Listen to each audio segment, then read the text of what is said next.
केंद्रीय गृहमंत्री आणि भाजपचे वरिष्ठ नेते अमित शाह आज मुंबईत आहेत आणि आज ते सागर बंगल्यावर सगळ्यात आधी जाऊन देवेंद्र फडणवीस यांच्या घरी गणरायाचे दर्शन घेतील आणि यानंतर वर्षा निवासस्थानी जातील आणि त्यामुळेच आपण पाहतोय की या संपूर्ण परिसरामध्ये आता बॅनरबाजी पाहायला मिळते। अमित शाह यांच्या स्वागताचे बॅनर्स संपूर्ण वाळकेश्वर परिसरामध्ये लावण्यात आलेले आहे। त्यांचा जर आपण शेड्यूल पाहिला तर आज सकाळी 10:45 उपमुख्यमंत्री देवेंद्र फडणवीस यांच्या सागर बंगल्यावर गणरायाचे दर्शन घेण्यासाठी ते जातील आणि यानंतर 11:15च्या सुमारास शाह हे मुख्यमंत्री एकनाथ शिंदे यांच्या वर्षा निवासस्थानी जातील आणि त्यानंतर दुपारी 12च्या सुमारास लालबाग राजाचे दर्शन घेणार आहे आणि 12:50 ते भाजपचे मुंबई अध्यक्ष आशिष शेलार यांच्या वांद्र्यातील सार्वजनिक गणेशोत्सव मंडळाला भेट देणार आहे आणि त्यानंतर दिल्लीला जाणार आहे।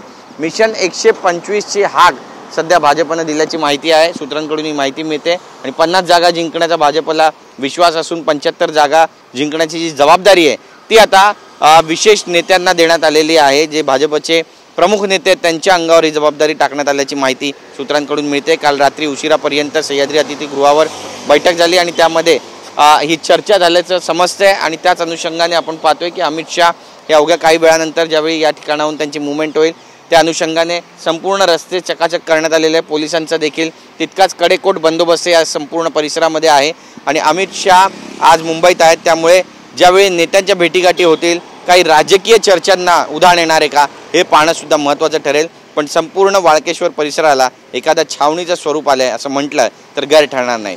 कॅमेरा पर्सन संतोष कदमसह गिरीश गायकवाड, TV9 मराठी, मुंबई।